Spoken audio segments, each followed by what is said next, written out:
Este curso 2024-2025, volveremos en septiembre. Agradecer a todas las personas que estáis aquí. Desde la red de biblioteca del Ayuntamiento de San Roque es un honor volver a tener a José Veneroso presentando un trabajo de investigación escrito de su puño y letra. Un placer tener a Enrique que lo va a presentar. Y yo no me quiero extender mucho porque, por suerte o por desgracia, más bien por desgracia, no sé hablar de este tema, entonces me parece maravilloso que haya venido Enrique a presentarte el libro y bueno, no quiero decir más nada, quiero escucharlo, quiero que lo escuchéis y quiero que os deje con las ganas de leerlo, así que sin más os dejo con ello. Muchas gracias.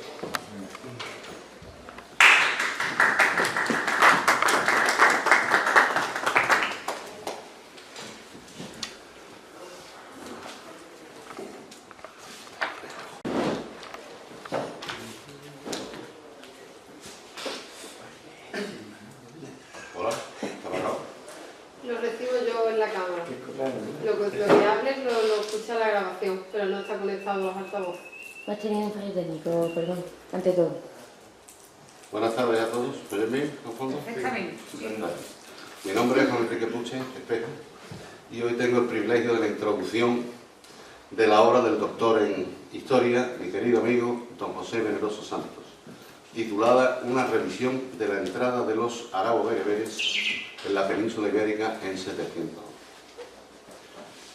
Como antecedente tengo que decir que ya en abril de 2023 tuve el privilegio de presentar en nuestro pueblo, en la Line, su libro Guadarranque, julio del 711, la batalla que cambió la historia de España.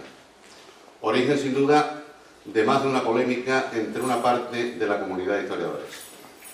Así que si me repito en algo de lo que dije en tal ocasión, tómenlo si alguno de los presentes, que veo que sí, asistió a la misma, es algo necesario para esta presentación del diario.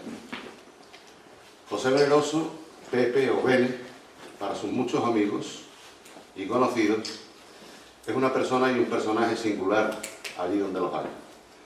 De sus cualidades humanas y de su bonomía, los que le conocemos coincidirán conmigo en que lo más probable es que diga lo bueno que diga de él con seguridad y sin caer en el halago fácil me quede corto. Cuestionar lo comúnmente aceptado en el campo de la historia mediante la investigación, la toma de datos y el análisis serio, junto con una especie de un sano empecinamiento y en términos positivos de testarudez sistemática, hacen del doctor Veneroso un factotum de la historia en nuestro campo de Gibraltar, y del que no me cabe la menor duda de que hemos de estar orgullosos. En una de esas magníficas y reveladoras charlas que mantengo de vez en cuando con el doctor Veneroso, en las que por supuesto nos falta una copa de por medio, me dice un día, hace ya unos años, en el que el asunto de la conversación se centraba en la invasión árabe de la península ibérica, me dijo: pues te voy a decir una cosa de la que estoy convencido y además estoy recopilando pruebas. No me cabe duda de que la llamada y tradicionalmente admitida por la historiografía batalla de Guadalete por unos y de la Janda o del Salado por otros, ni fue en el Guadalete ni fue en la Janda. La batalla fue entre el río Palmones y el Guadarranque. Esa fue la aseveración que me hizo don José Veneroso. Así de convencido estaba mi interlocutor. Como militar que soy, jubilado, aficionado a la historia y pirata confeso de la arqueología, el asunto me interesó de sobremanera. Una de mis asignaturas favoritas, de las que teníamos allá por el final de los años 70 en nuestra Academia General del Aire, la de los oficiales del aire, ahora y del espacio, era la denominada Principios Básicos de la Historia Militar. La impartía don Luis de Marimón Riera, un comandante, un viejo aviador, que aunque sin ser historiador, resultaba ser un erudito en el asunto, quizás más erudito que aviador. Describía cronológicamente en el libro de texto del que era autor, escrito en los años 60 y actualizado allá por los 70, aquellas guerras y batallas que han supuesto de una forma u otra un antes y un después en la historia de la humanidad, comenzando siempre por una inteligente situación y encuadre geopolítico de la batalla, dentro de una guerra determinada. En el asunto que nos ocupa, comienza dicho autor situándonos en el mundo de los últimos siglos del primer milenio después de Cristo y en el contexto histórico de la monarquía visigoda y el Islam, como antecedente de la llamada Batalla de Guadalete, del Salado o de la Janda. La batalla la describe el mencionado autor con gran detalle, tomando los datos y siguiendo la ortodoxia de las fuentes históricas comúnmente aceptadas en los años 60 del siglo XX. Aunque antes de todo ello, advierte de lo siguiente, y dice textualmente en su libro: realmente no se puede precisar con exactitud la situación de este punto de encuentro, refiriéndose al punto de choque entre las fuerzas musulmanas y las visigodas. Los historiadores andan en desacuerdo al respecto. Mientras parte de ellos lo sitúan en las orillas del río Guadalete, otros, apoyándose en probables errores geográficos de los cronistas árabes y en la corrupción fonética de los nombres citados por estos, señalan los alrededores de la laguna de la Janda como escenario del choque. En realidad, pocos casos hay en la historia de una batalla tan importante y de la que, sin embargo, se sepa tan poco. Pues, en efecto, no solo no se conoce exactamente el lugar donde ocurrió, sino que también se ignoran los pormenores de su desarrollo y la suerte final de algunos de sus protagonistas principales. Dos lugares propuestos para la batalla, ambos en nuestra provincia de Cádiz: las orillas de Guadalete y los alrededores de la hoy desecada laguna de la Janda y el río Salado. Lugares propuestos por historiadores que no voy a citar, pero que por su peso en el elenco de nuestros grandes historiadores de los siglos XIX y XX, muy pocos o ninguno se han atrevido a refutar sus tesis. Hasta aquí las tesis dadas como válidas a lo largo de todos estos años en relación con tal encuentro armado o batalla. Convendrán conmigo, en casi todas las profesiones existe un factor de riesgo en su ejercicio. En algunas el riesgo puede ser físico, riesgo personal y además implicar a terceras personas. Pero existen otras en las que el riesgo, sin ser físico ni implicar a terceros, se centra exclusivamente en quien la ejerce, afectando especialmente a su credibilidad y a su fama, cuando éstas se han alcanzado en mayor o menor medida. Y me refiero con ello a la profesión del historiador, que investiga, publica y difunde.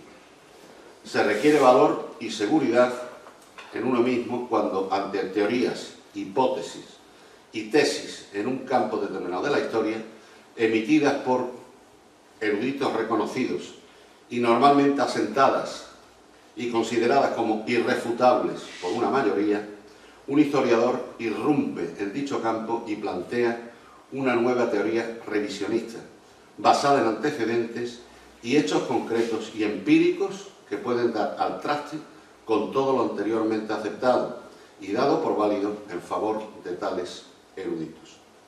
Es, en términos vulgares, romper con el banco pintado de verde y, como dice nuestro autor, intentar ver lo que otros no han visto como esencia de la investigación y la labor del investigador serio. Y este, queridos oyentes, creo que es el caso y el reto del doctor Veneroso. Se ha arriesgado y lanzado el guante en esta especie de duelo entre historiadores con su tesis doctoral, de nuevo, cum laude, y la publicación de sus libros derivados, que en ningún caso han pasado desapercibidos, ni en la comunidad de historiadores ni en sus lectores. Dice el romance de don Rodrigo, que recuerdo los que somos más antiguos, mayores, venía en aquella asignatura que teníamos que se llama Formación del Espíritu Nacional, el indoctrinamiento, el libro Vela y Ancla, en uno de los dibujos venía el romance de don Rodrigo, recuerdo perfectamente, pues decía que el romance. Las huestes de don Rodrigo desmayaban y huían, cuando en la octava batalla sus enemigos vencían. Rodrigo deja sus tiendas y del real se salía. Solo va el desventurado que no lleva compañía. Camina por donde quiere, que no le estorba la vía. Y finaliza con estas palabras: oh muerte, ¿por qué no vienes y llevas esta alma mía de este cuerpo mezquino? Pues se te agradecería. Pensemos que quizás, y tal como lo plantea el doctor Veneroso, la batalla del poema tuvo lugar en contra de lo comúnmente aceptado entre los ríos Palmones y Guadalfranque, que la Real Tienda de don Rodrigo estaba mucho más cerca de estos lugares de lo que se creía, y que para su desventura, su caminar en la soledad de la derrota y quizás su muerte, que dieron un curso nuevo a la historia de nuestra España, lo fueron a escasos kilómetros de donde hoy nos encontramos. En cualquier caso, y fuera donde fuese la batalla, se me ocurre una reflexión en forma de pregunta. ¿Cómo sería la España actual? Y me atrevo a decir que la Europa de hoy, y en consecuencia, ¿cómo seríamos los españoles de haber ganado don Rodrigo la batalla? Si es que la hubo, supongo que sí. Y evitado con ello la invasión musulmana de la península y con ello sin la llamada posterior reconquista. La respuesta nunca la sabremos. Es difícil, si no imposible, imaginar la historia de España sin 700 años de presencia musulmana en ella. Musulmanes que al cabo de no más de 2 generaciones eran tan, digamos, españoles como el que más, aunque con otra religión distinta a la cristiana y costumbres diferentes a las ibérico-romanas y visigodas de los habitantes de la entonces península.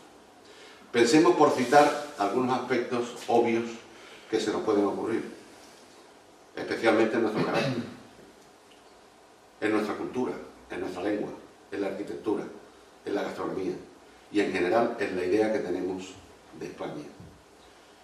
Que no nos quepa la menor duda de que nada en absoluto sería lo mismo, y todo por una batalla, la de Guadalete, del Janda o del Salado.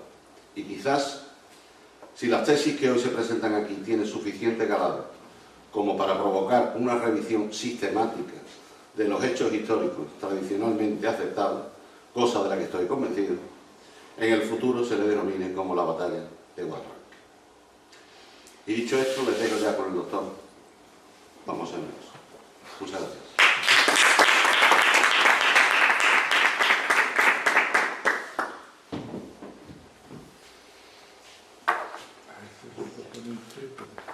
Es más fruto de nuestra amistad que de mi buena No, que hace. No tengo que poner duda.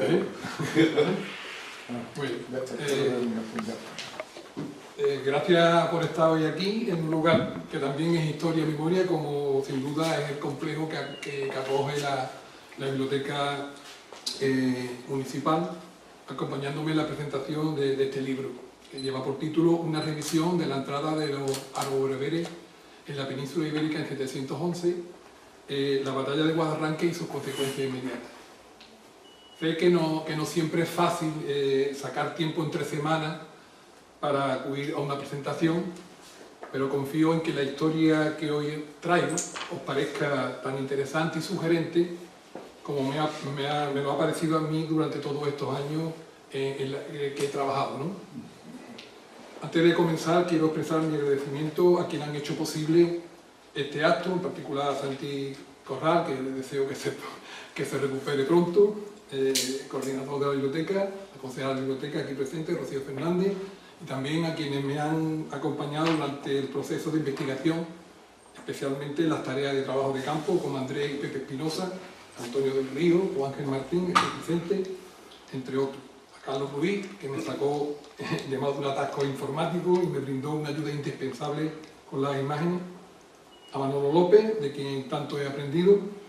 A Ildefonso Sena, que es mi editor, y a mi buen amigo Manolo Serrano, que me publicita siempre que puede, que también está aquí presente. Por supuesto, también os agradezco sinceramente, como he dicho antes, vuestra presencia esta tarde.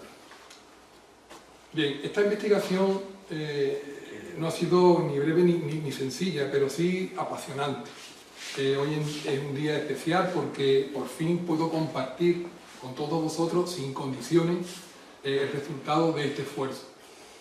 El libro tiene un origen claro. Parte de mi tesis doctoral, defendida en la UNED en marzo de 2023, y propuesta para el Premio Extraordinario de Tesis Doctorales. Pero más allá del dato académico, lo cierto es que este trabajo responde a una inquietud personal y profesional, la persistente sensación de que la historia sobre lo ocurrido en el 711 y el complejo proceso de la entrada de los árabo-bereberes en la península no estaba del todo contada, o mejor dicho, que se había contado desde una perspectiva que con el tiempo se volvió hegemónica, repetida y generalmente aceptada, pero no siempre lo suficientemente cuestionada. Además, muchos de quienes se habían acercado al tema lo hicieron desde la distancia, sin conocer bien los escenarios, escribiendo desde el confort de sus despachos. En realidad, las preguntas, dudas y lecturas que sustentan esta investigación surgieron mucho antes, y en muchos casos fuera del ámbito estrictamente académico. También de largas caminatas por estos paisajes que me son tan familiares. Porque la historia de lo acaecido en 711 no es solo una historia de libro, es una historia que en gran parte ocurrió en nuestros alrededores. Y durante años me acompañó una sospecha, que el relato tradicional sobre la entrada de los árabo-bereberes arrastraba numerosos silencios, repeticiones acríticas y sobre todo muchas incógnitas que merecían una segunda mirada. Una revisión en profundidad de los hechos, sin prejuicio y con la ventaja que proporciona el conocimiento del terreno. La tesis fue un primer intento de ordenar todo eso, de ponerlo sobre la mesa con argumentos, fuentes y métodos. Este libro es una síntesis de aquella investigación, pero con una intención más clara, que pueda ser leído y seguido por cualquier persona interesada, aunque no sea especialista. Por eso está escrito evitando las siempre engorrosas notas a pie de página, sin signos diacríticos árabes que tanto ralentizan la lectura y con un lenguaje mucho más directo.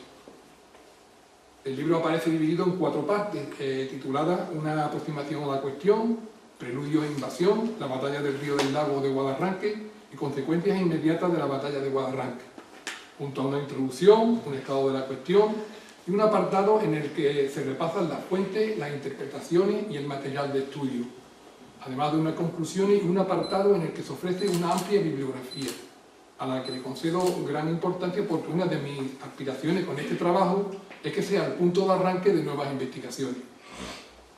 Como decía, el texto parte de la tesis doctoral. En un primer momento estaba previsto que pudiera publicarse a través de la UNED, pero con una serie de circunstancias que ya explicaré en otro momento porque tenían para otro libro, no fue posible. Así que, repito, decidí sacar adelante una edición más breve, más directa y más accesible, buscando un texto conciso y claro, pero sin renunciar al rigor académico. Creo que en parte se ha conseguido. Lo que he intentado en realidad es poner a disposición del lector una serie de ideas, hipótesis y fuentes que puedan ayudar a mirar lo sucedido en el 711 con otros ojos. Porque realmente sabemos qué ocurrió en ese año, tenemos claras las rutas o rutas de entrada, quiénes eran exactamente los que cruzaron el estrecho, cuántos eran, dónde desembarcaron, a qué vinieron, sabemos con certeza dónde se libraron las primeras batallas o cuáles fueron las consecuencias inmediatas de la batalla en lo social, lo territorial y lo político. Este libro nace precisamente de esta necesidad de mirar de nuevo con lo que queríamos conocer, no con el ánimo de entablar debate ni de buscar teorías espectaculares, sino con la intención de aportar un enfoque diferente, riguroso, documentado, pero también abierto a nuevas lecturas. El relato tradicional, el que aprendimos en los libros de texto, responde a todo eso con una aparente seguridad, pero cuando se acude a las fuentes árabes y a sus problemáticas, aparecen numerosas lagunas. Una de las grandes dificultades es que los autores andalusíes que nos transmiten esta historia no conocían la lengua bereber. Esto provoca grafías vacilantes, nombres duplicados, errores en topónimos y etnónimos, y con esos materiales se ha construido buena parte del relato. Además, muchas crónicas fueron escritas bastante tiempo después de los hechos y en contextos políticos muy diferentes. La hasta ahora conocida batalla de Guadalete, por ejemplo, está tan plagada de simbolismo que a veces parece más un mito fundacional que un hecho histórico concreto. Durante años no ha habido consenso sobre su ubicación, ni sobre su fecha exacta, ni siquiera sobre su desarrollo militar. Y lo más llamativo es que ese mismo relato ha seguido repitiéndose una y otra vez, como si lo expuesto por Sánchez Bornó en 1944 fuera una verdad establecida e indiscutible. Este libro plantea ante todo una revisión crítica de esa narración, porque, repito, cuando uno se detiene en la fuente y sobre todo cuando las confronta entre sí, surgen muchas dudas. No solo por la cronología tardía de las crónicas o por la distancia geográfica de sus autores respecto a los hechos, sino también porque hay elementos y aspectos del relato que no resisten un análisis comparado. Por ejemplo, ¿por qué se ha seguido considerando Guadalete como el escenario de la batalla cuando hay indicios sólidos de que no pudo tener lugar ahí?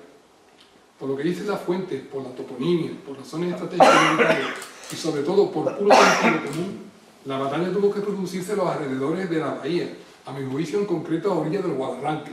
Sabemos incluso que hubo un enfrentamiento anterior desarrollado en el istmo de Gibraltar, con el objetivo visigodo de obstaculizar los desembarcos bereberes que se venían produciendo y que fue decisivo para lo que vino después. ¿Por qué ha desaparecido del canon historiográfico este suceso? ¿Por qué quienes lo conocieron no lo plantearon ni le concedieron la importancia? Así, la batalla del río Guadarranque se convierte en uno de los ejes centrales del libro. No se trata de un hecho marginal ni de una conjetura de base. Lo que planteo y argumento con fuentes, geografía y lógica estratégico-militar, incluso también empieza a confirmarse ya con algunos vestigios arqueológicos, es que esta batalla desarrollada en el entorno de la bahía fue decisiva y tuvo consecuencias inmediatas, pues provocó el control árabo-bereber del sur peninsular, facilitó el asentamiento temprano de población bereber y modificó sustancialmente el mapa político y territorial de la región. No hablamos de una simple escaramuza, sino de una acción militar relevante con efectos inmediatos. El dominio de la costa, los accesos por tierra y mar, la ruta hacia el interior, todo eso comienza a definirse tras esta batalla. Y lo sorprendente es que, pese a su trascendencia, este escenario, cercano a los puntos de desembarco bereberes y estratégicamente situado, muy próximo a Gibraltar y su bahía, y a enclaves importantes como Cartella y Traducta, quedase fuera del relato histórico general. Tan solo el profesor Barbel hizo mención de este lugar para luego desmentirse y trasladar nada menos que a la zona de Murcia la batalla. Creo que ha llegado el momento de incorporarla, es decir, de integrarla plenamente en la narrativa historiográfica sobre la conquista y de ver qué implica esto en términos más amplios. Porque tras esa batalla en Guadarranque no se produce una ocupación difusa o improvisada, sino una verdadera colonización, de la que daré cuenta en mi próximo trabajo. Aparecen repartos de tierra, organización de núcleos estables, ocupación de enclaves visigodos. Y todo ello con una lógica que no es azarosa, sino que remite a patrones bien conocidos en el norte de África. Se trata, por tanto, de una presencia estructural, no es casual ni anecdótica, un proceso de asentamiento con sentido político, económico y social. Es el inicio de una nueva organización territorial que va a perdurar durante siglos. Estoy convencido de que Al-Ándalus dio sus primeros pasos aquí, en el entorno de lo que hoy es el campo de Gibraltar. Esto nos obliga a repensar muchas cosas, a abandonar la idea de una conquista fulminante, uniforme y casi mecánica, y pensar más bien en un proceso de penetración con múltiples formas y colaboraciones, pactos, adaptaciones, resistencia y también olvidos. Volver al 711 no es un ejercicio erudito, es una forma de entender cómo se construyen los relatos, cómo hacen las identidades, cómo se silencian ciertas voces como la de los bereberes, por ejemplo, y cómo se decide qué parte de la historia se cuenta y cuál se deja al margen. Este libro está dedicado a 3 personas esenciales en mi trayectoria académica. Pedro Chameta, por su mirada profunda en los orígenes de Al-Ándalus; Pierre Guichard, cuya desaparición durante la pandemia fue un golpe para todos los que admirábamos tanto su rigor como su capacidad al explicar las sociedades árabo-bereberes, y que para mí fue algo más que un referente académico, porque me unía cierta amistad. Y también, no menos importante, a Enrique Cantera, mi director de tesis, que ha prologado esta obra con una generosidad que agradezco profundamente y cuya ayuda durante la realización de la tesis ha sido sinceramente impagable. Y por supuesto también está dedicado a quienes, como muchos de vosotros, seguís interesados en mirar el pasado con ojos nuevos, amigos, colegas, lectores atentos, que han sido fundamentales para acrecentar mi motivación inicial en esta investigación. No lo cito ahora por no alargar más esto, pero saben perfectamente quiénes son. Solo me queda añadir una última reflexión. Ojalá este libro sirva para seguir investigando, para plantear nuevas preguntas y para acercar la historia a más personas. Y ojalá también sirva como en una carrera de relevo de testigo para quienes vengan detrás investigando. Porque si algo he aprendido es que la historia nunca se termina de escribir. Pues nada más, muchas gracias.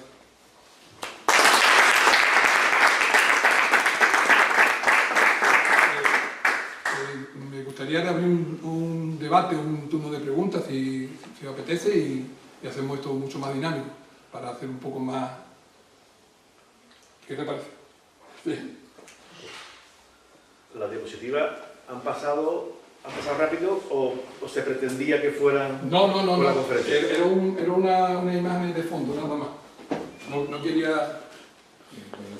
Sí, pero yo defiendo que la batalla, por una serie de razones que explico en el libro y que como bien ha dicho Juan Enrique, yo la batalla la sitúo en lo que es la margen izquierda del río Guadarranque, a la altura, para entendernos, donde está la venta de los timbales, toda esta llanura que aparece ahí, donde está ahora mismo, hay algo de un depósito de chatarra o algo que está la vía del tren. La zona de actividades logísticas. Esa zona de ahí, es donde yo sitúo. Pero vamos, desde ahí empieza hasta llegamos casi a la altura del Molino del Conde.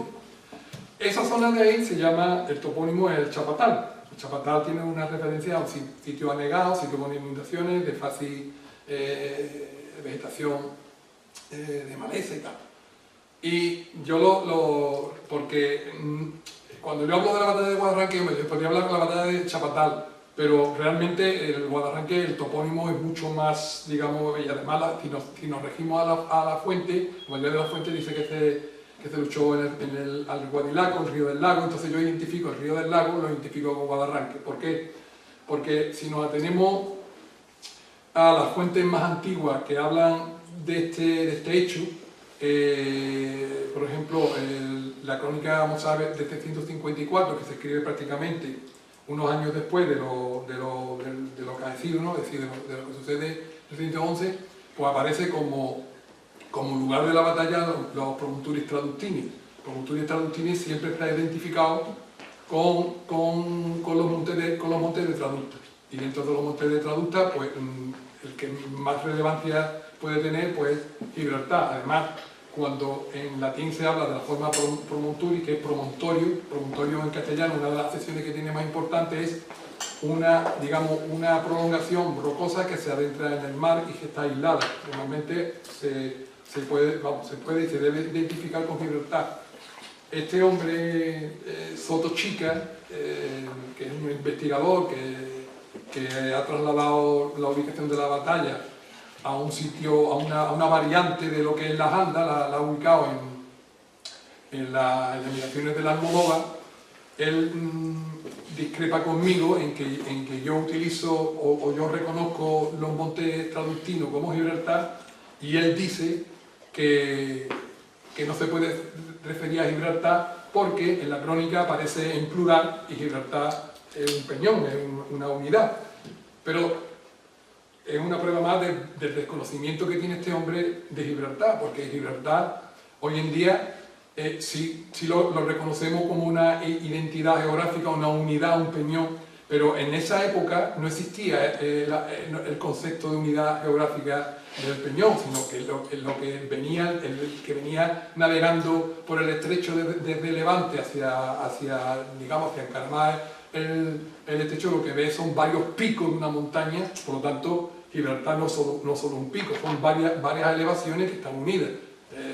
Entonces, es correcto que se utilice el término plural, porque si se quiere referir a Gibraltar, aunque también es cierto que no solo puede hacer referencia a Gibraltar, también se puede hacer referencia a Punta Carnero, que también es un monte que está cerca, digamos, desde la ruta. Pero, volviendo a lo que tú has preguntado, el Chapatal, siguiendo las crónicas, es un sitio que reúne todas las condiciones que si tú lees los textos y tú lo intentas identificar sobre el terreno, lo claro, es ahí. Es, digamos, uno de los soportes en los que yo me baso para ubicar la batalla en esa zona, sí, por la toponimia, sí, por un estudio de la fuente, trasladar e intentar identificar los datos que aparecen en la fuente antigua, identificarlos en lo que todavía se puede observar en la actualidad. No sé si he contestado lo que... Sí, perfectamente. Y a mí se me ocurre ya una aproximación a lo que es la Torre de Almoraima, ¿no? Que se desconoce su datación, pero que ahora, pues mira, cobra más relevancia, aunque sea en nuestro imaginario, ¿no? Que esté tan cerca de donde llegaron por primera vez, pues lo mismo fue una de las primeras ocupaciones, ¿no? Bueno, por lo visto las últimas investigaciones dice que no se han encontrado restos árabes, pero yo la verdad es que tampoco tengo muchos datos. Sé que la torre de Almoraima, vamos, debe ser posterior, pero sí es cierto que en todas las encrucijadas de camino siempre existían una especie de fortificaciones que eran de vigilancia, vamos, no solo en época, digamos, musulmana, sino que podemos retrotraer, digamos, a época incluso cartaginesa, porque el castillo de Castilla probablemente sea parte del cinturón defensivo de Castella. Castella tenía un cinturón defensivo en su alrededor, todo lo que era su perímetro, que era de vigilancia. Teníamos la Torre Almenara, teníamos la Sierra de la Luna, teníamos el Castillo de Castilla, entonces formamos un cinturón, digamos, defensivo, por señal y tal. Y el topónimo Laca, cuando hace referencia a la bahía, es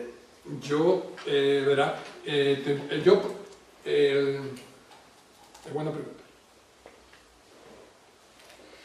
Mira, el problema, creo que lo he dicho antes, es que el primero que habla de Guadilaco es Bencutilla. Bencutilla era un autor árabe que no dejó ningún escrito, sino que todo su conocimiento lo transmitía de forma oral y los alumnos lo transmitían.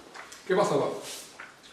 Este señor era descendiente de godo y utilizaba palabras híbridas, palabras, digamos, con una raíz latina y una raíz con una parte árabe.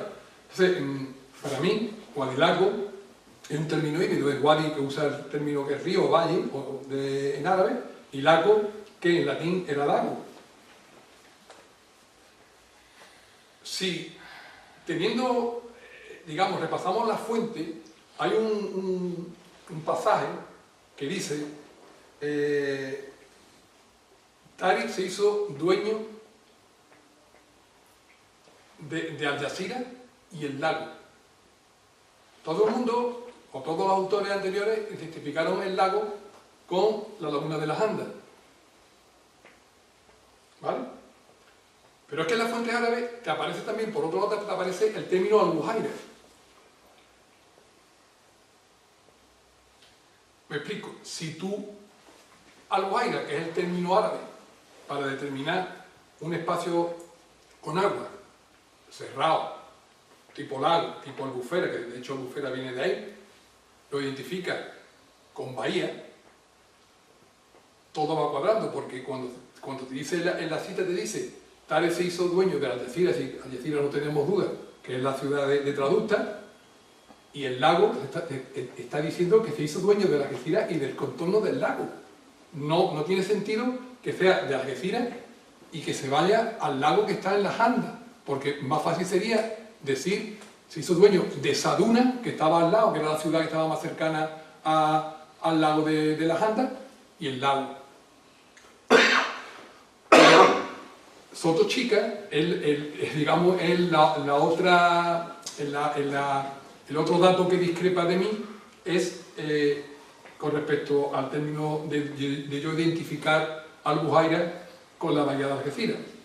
Este señor dice que en árabe existe un término para bahía que es Ahei, y es cierto, pero existe ahora en la actualidad. El concepto geográfico de bahía no aparece hasta el siglo XVI, en unos mapas de Undino, que era un cartógrafo holandés, creo recordar. Lo mismo que los romanos utilizaban sinus para identificar un golfo y una bahía, ejemplo, sinus tartesi para el golfo de Cádiz y sinus cartellensi para la bahía de Algeciras, los árabes utilizaban Al-Buhaira. Entonces, si tú haces corresponder el término a los aires que viene en la fuente, lo haces corresponder con la bahía nuestra, y el Guadilaco, el río que alimenta a la bahía, el río del lago, con el Guadarranque, todo va cuadrando. Máxime cuando los campamentos tenemos noticias de que entraron por la zona nuestra, acamparon en la zona nuestra, montaron, digamos, toda base operativa en el entorno de la bahía, y ojo, repiten por activa y por pasiva que no traían caballería, que eran hombres a pie. A nadie se le ocurre entrar en un país o una región, irse muy lejos a combatir en pleno mes de julio, porque todavía las Andas estaban más cerca, pero Guadalete estamos hablando ya de 100 kilómetros. Son 2 jornadas a caballo, a pie serían 3 jornadas, con el murallón que tenemos de todo lo que es la muralla de Algeciras. Si alguien la ha cruzado, no estamos hablando de colinas, estamos hablando de montañas en condiciones. Entonces yo, ante un eventual rechazo o un signo negativo en la batalla, digamos, es mucho más difícil, digamos, retroceder desde Guadalete o desde las Andas que desde el entorno de la bahía.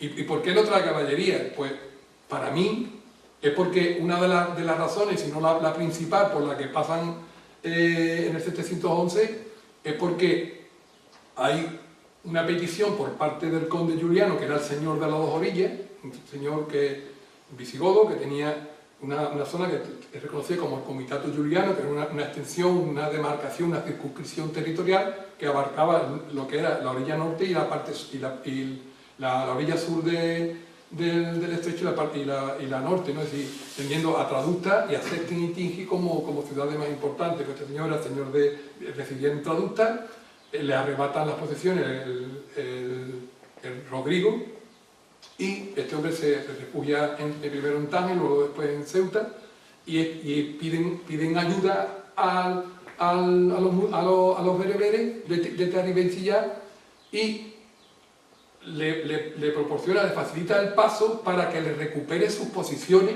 en el entorno de la bahía. Y de hecho, la poca caballería que necesitarían, pues, la podían utilizar perfectamente desde aquí, no tenían que trasladar la impedimenta que conllevaba trasladar lo que es un cuerpo de ejército. Claro. Dígame. Sí, en relación con lo que estamos hablando de la toponimia, en estos primeros años del siglo VIII, surge a raíz del protorromance que se hablaba en aquella época, de latín vulgar, ¿no? ¿O es una modalidad lingüística propia que surge del contacto entre el árabe y ese protorromance? Porque como hay muchas palabras de origen árabe que decimos, pero ¿es en esta época en la que se forja? Sí, bueno. ¿O viene del árabe exclusivamente? No, mira, te comento. Una de las cosas que para mí más relevante de esta cuestión y que no se ha tenido en cuenta hasta ahora, o no se le ha dado la importancia que tiene, es qué lengua hablaban los que vinieron aquí. Estamos hablando de una población norteafricana, mayormente bereber, que hablaban el tamasí, que es el idioma bereber. Pero en el norte de África, lo mismo que evolucionó aquí el latín en la península ibérica, que dio el ibo-romance, allí dio el afro-romance. Afrorrománico, un afrorrománico, lo mismo que el ibero-romance. ¿Qué pasa? Que cuando vienen aquí se comunican, porque estamos hablando de la misma base de hablar. Entonces eso facilitó muchísimo la conquista y explica el porqué de la rapidez en que se adaptan las estructuras, digamos, peninsulares con las que nos traen ellos.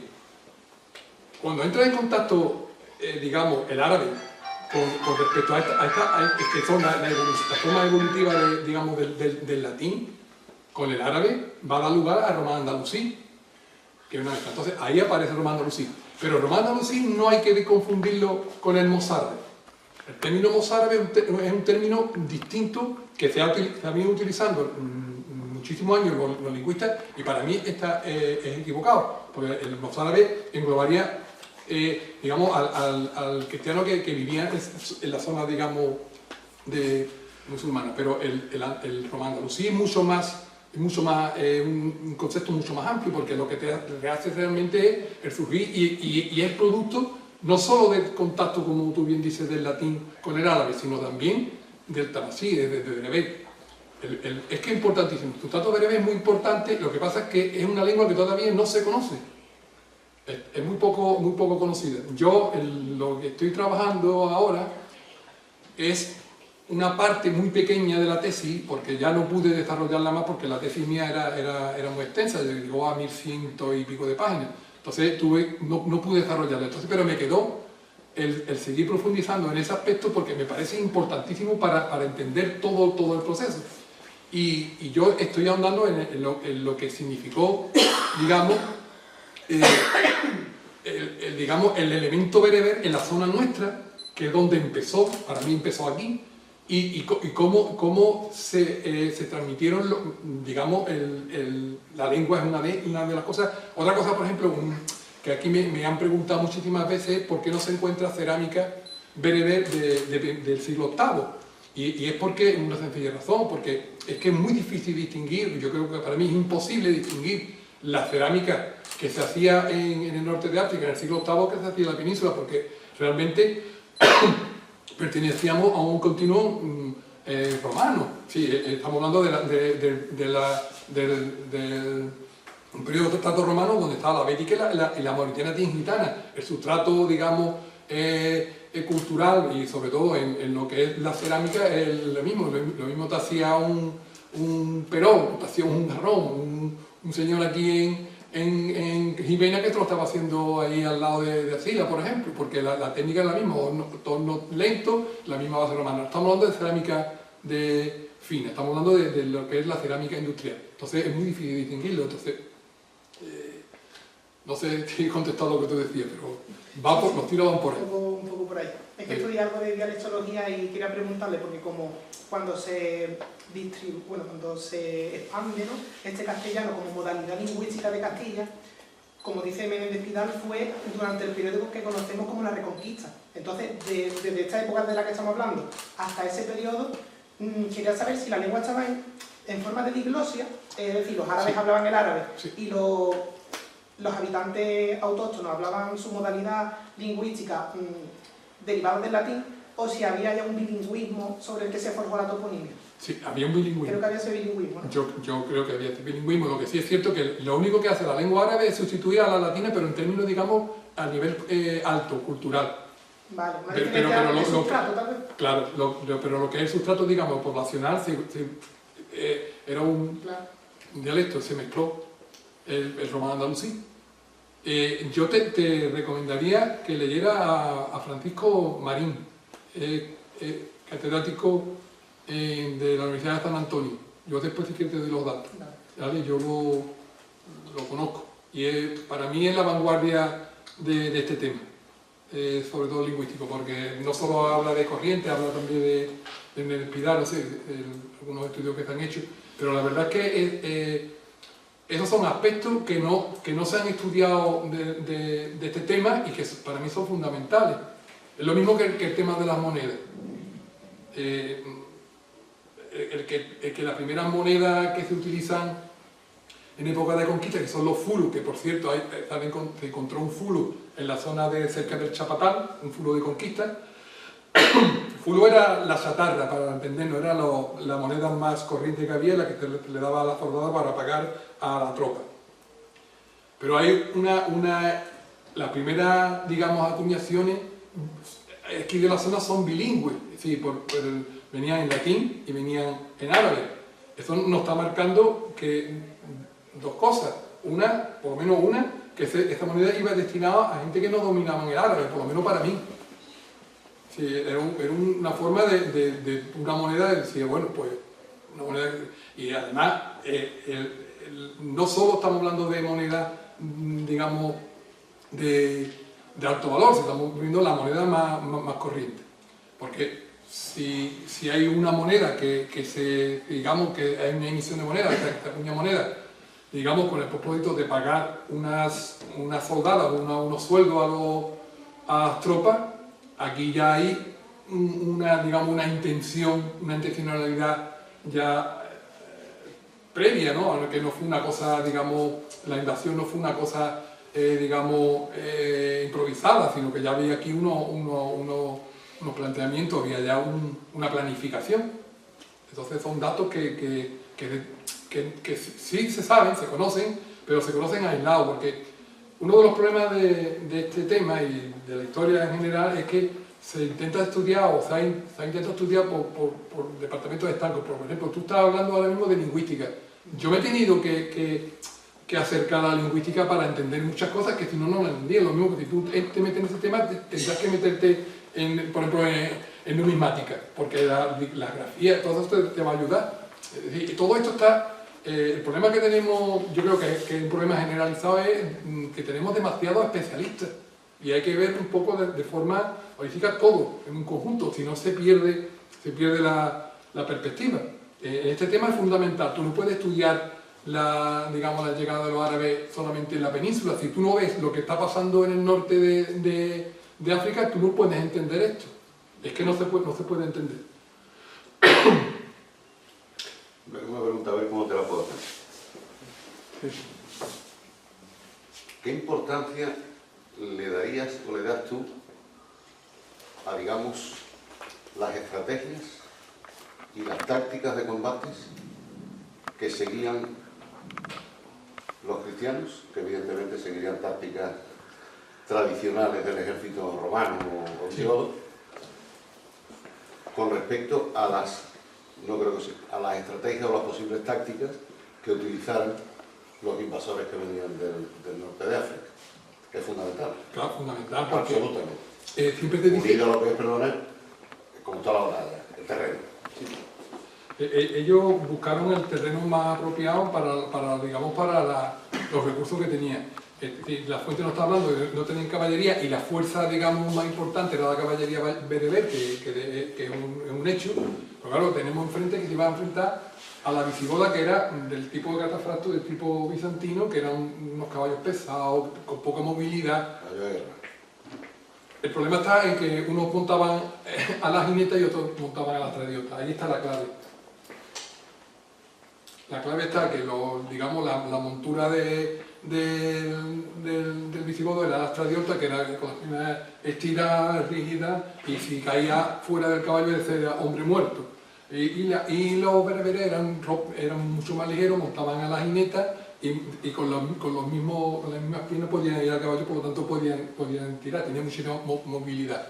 Además empiezan a utilizar una técnica que se llama tornafulle, que era atacar e irse, atacar e irse. Entonces eso lo emplean con bastante frecuencia. Aunque aquí las tácticas de tornafulle dicen que aparecen en el siglo XII, creo XIII, pero realmente en la zona nuestra, digamos, en el cono sur peninsular lo conocimos de antes por el contacto que siempre hemos tenido tan estrecho con las técnicas de ellos. No solo, digamos, en esto, sino, por ejemplo, la forma de pescar el atún, la misma que tenían ellos y que tenemos nosotros. Hay mucha correspondencia en este tipo de cosas. Entonces, la táctica más empleada por los bereberes en caballería era la caballería ligera, era en ataque de tornafulle, de atacan, retroceden, atacan, retroceden. En Guadarranque, lo que yo expongo es, basándome, digamos, en la fuente, lo que yo interpreto de la fuente es que hay un primer choque frontal, ellos esperan a la defensiva, los visigodos se ven fuertes e intentan avanzar porque ven que hay poca defensa, y caen en una trampa. ¿Por qué? Porque hay tropas que están, digamos, imaginaros que la tropa, las defensas, digamos, bereberes están en el cerro de la Pólvora, allí en la estación de San Roque, más o menos, está el cortillo de la Zahonera, y el ejército de Rodrigo le viene de frente, y por la parte del Pico del Águila, y por la parte de Pina del Rey, pasando por la subestación, vienen tropas que estaban acampadas en Guadalquivir. Entonces le recogen por la parte de la retaguardia. Y ahí es donde yo creo que está la clave de la batalla. Aparte, la traición famosa, ¿no? La traición, yo no creo que tanto fuera traición, yo creo que fue que no comparecieron. Sí, por la ley de Bamba estaba obligado, todos los señores estaban obligados a acudir en defensa tanto por invasión como por sublevación. En este caso, en el 1711 se da los dos casos. Pero, los descendientes de Witiza lo que hacen es no presentarse al orden de batalla. Entonces, el ejército pierde fuerza y luego aparecen, porque en la fuente te dicen que en la batalla junto a los musulmanes aparecían cristianos peleando, pero puede ser también los hombres de Julián. Entonces, en el libro lo describo en la batalla. Luego hay un monográfico anterior a este que hablo solo de la batalla, porque es que la batalla es tan densa, hay tanta información que dio para un libro. Lo mismo que aquí lo que hago es, digamos, es una síntesis de la tesis y hablo de la batalla, se pueden hacer una idea de lo que es, pero si alguien está muy interesado en la batalla, el libro de la batalla está todos los datos, todo está puesto al día, todo lo que se conoce hasta ahora mismo, a excepción de lo que ha sacado Sotochica, que yo ya le he dado la respuesta, así que estamos hechos. Una última pregunta. Sí. Sotochica tiene una propuesta, tiene un equipo. ¿Sabe si están investigando arqueológicamente esta zona donde él dice y propone que sucedió la batalla? Y el Zapatal ha estado o está investigándose, cuando digo investigándose arqueológicamente, en profundidad, o tiene que calar un poco más la cosa para que la universidad dé el respaldo. Bueno, pregunta, voy a intentar hacerlo lo más breve posible. El problema que tiene el sitio, digamos, el sitio que yo propongo para la batalla, para que se conserve algún vestigio, es la sedimentación. Todo el mundo que tenemos aquí cierta edad sabemos el problema que ha tenido siempre Guadarranque de arrastre, que era una zona inundable, se inundaba toda la zona y además hay unos sedimentos de 1,5 metros, 2 metros. Es decir, que cualquier objeto metálico que se pueda conservar es difícil. No obstante, yo, cuando terminé la tesis, mi intención era pues, que eso, ¿no?, de que se hicieran cata, que investigar y tal y tal. Pero un día en casa pensé, bueno, ¿y si ha aparecido y yo no lo conozco? Porque claro, aquí tenemos el problema de que como no se ha datado, pues puede haber. Entonces hice la investigación a la inversa, empecé a investigar todo lo que se había descubierto que podía estar relacionado. Y me llevé muchísimas sorpresas. Una de ellas, bueno, el fulu, que es un fulu de conquista. Se tiene noticias de que aparecieron los sellos de la saca, que son unas monedas, para entendernos, porque lo que me decía el nombre del cortijo, dice, yo esa moneda la tiré porque era una moneda defectuosa. Digo, no eran monedas, eran digamos las presas de llevar la saca donde llevaban el dinero. Sí, se ha encontrado una cota, se ha encontrado unas piedras, que ahí aparece en la imagen, unas piedras circulares que están biseladas, que para mí eran para la fabricación de pergaminos, y que hay una serie de datos, de indicios que están confirmando que hay una batalla, hubo un encuentro potente. Con respecto a Sotochica, yo, según dice él, dice que sí, que para él el encontrado en la punta de una flecha ya sería suficiente para corroborar lo que él dice. A mí me sorprendió de Sotochica, sobre todo del equipo que tiene él, porque lleva arqueólogos, lleva un equipo bastante completo. ¿No? ¿Perdón? Es multidisciplinar. Sí, multidisciplinar. Y a mí me sorprendió muchísimo porque yo conocía el sitio que propuso Sotochica, pero volví a ir, a raíz del trabajo, volví a ir y digo, vaya de cosas que este hombre, ellos han visto algo que a mí se me haya pasado, porque puede ser, y volví a ir otra vez y lo empecé a mirar desde cero. Y a mí lo que me sorprendió es que ellos no mencionan en ningún momento la cantidad de cerámica romana que aparece en la zona esa. Ángel me acompañó. Entonces allí, a mí lo que más me sorprende es que gente que están, digamos, a bragar en el tema de la arqueología, que por lo menos dijera, aparecen muchísimos restos romanos. No aparece, incluso hay un topónimo que es Sotobarro o algo así, que está diciendo, además hay un sitio que tiene toda la pinta de haber sido un alfaz romano, pero sin embargo ellos no lo mencionan.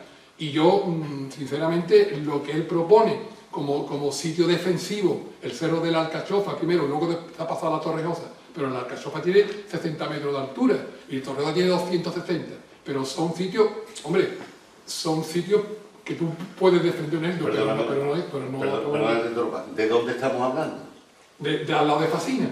Ah, la de Fácil. A la Almodóvar. La que va de Benalupe. Llega hasta Tarifa. Eso está uno de Fascina, el Torno, creo que se llama aquella zona, hay un parque que hay ahí. Esa es la propuesta de Soto, ¿no? Soto Chico. Sí. Luego está el Fascina, está el Arroyo Vico y está la Almodóvar, es la zona que dice. Todo eso que se encuentra, ¿dónde va a parar? ¿Se encuentra aquí? Los restos arqueológicos que se encuentran, ¿dónde los llevan? ¿Ellos? Sí, bueno, claro, La habla tarifa, ¿no? de cosas puntuales, ¿no? Yo lo que quiero... No, lo que yo, no, por ejemplo... me refiero o sea, hallazgos puntuales. Hombre, yo lo no que... hay una investigación... Es que No, lo último que leí yo de este Soto Chica hace unos años es que él estaba intentando conseguir determinados permisos del Ayuntamiento de Tarifa para que le dejaran excavar. Y el Ayuntamiento de Tarifa no lo había conseguido, no sé si se lo habrá conseguido ya o no, esos permisos. Pero además, una cosa que me sorprendió mucho, aquí estamos dando una batalla no haces construcciones, no, digamos, fijas, de piedra o lo que sea, y lo que está intentando es que utilizar un sistema que hay que se llama se utiliza en cartografía, nuestra amiga Agustín Villera sabe un montón, se llama el LEDAR. El LEDAR es una especie es digamos, vamos a llamar un sistema radar, que lo que hace es que penetras en el terreno hasta casi 3 metros de profundidad, si lo haces aéreamente. Entonces eso te detecta cualquier tipo de construcción o estructura que esté bajo tierra. Incluso perecedera, vamos a llamarlo así, tipo de los vikingos que... Por supuesto, La tierra crece de una determinada forma. Pero solamente leyendo... Estructuras debajo de tierra. Pero no sé yo si lo habrá conseguido o no, pues eso hay que hacerlo con Pero mira, con esto termino, Paco. Si tú lees la fuente, tú no puedes decir que bajaron de la montaña, tú no puedes darle la entidad al cerro del Alcachofa, que tiene 25 metros, en comparación, por ejemplo, con Gibraltar, porque si la fuente dice, bajaron del monte y pelearon en el llano. Estamos hablando de una montaña en condiciones, estamos hablando de una entidad geográfica seria, no de una colina. Entonces eso no tiene ni pie ni cabeza para mí. Yo la única propuesta que veo más lógica, y lo que pasa es que, claro, es de un arroyo que se llama el arroyo de San Ambrosio, y este hombre sí es cierto que han encontrado muchísima cantidad de restos metálicos, que él dice que después de la batalla, pero este hombre desconocía que los movimientos cenóticos en la zona de la provincia de Cádiz, por ejemplo el monasterio de San Ambrosio, el de Olivar, el de los santos de Medina y tal, hay un movimiento y hay un proceso de roturación muy importante, el proceso de ruralización, estamos hablando del siglo IV, siglo V, estamos hablando, entonces es normal que haya trozos de arao y aperos, digamos, de labranza, ¿vale? Es una zona que está en un arroyo, pero bueno, nada más, es lo más lógico que yo he oído sobre el tema. Ahora, por ejemplo, lo de Sánchez Albornoz está totalmente ya demostrado y afortunadamente muchos han seguido, porque Soto Chica realmente empezó la investigación tirando de mi tesis doctoral. Entonces el planteamiento inicial de Soto Chica es mi tesis doctoral, lo único que pasa es que él traslada la ubicación, la traslada a la Almodóvar y yo la dejo en el Guadarranque. Pero quitando esto que ha aparecido de Soto Chica, nadie se ha pronunciado, ni los historiadores que digamos con más renombre se han querido mojar. Nadie, todo el mundo ha esquivado. Pues nada más.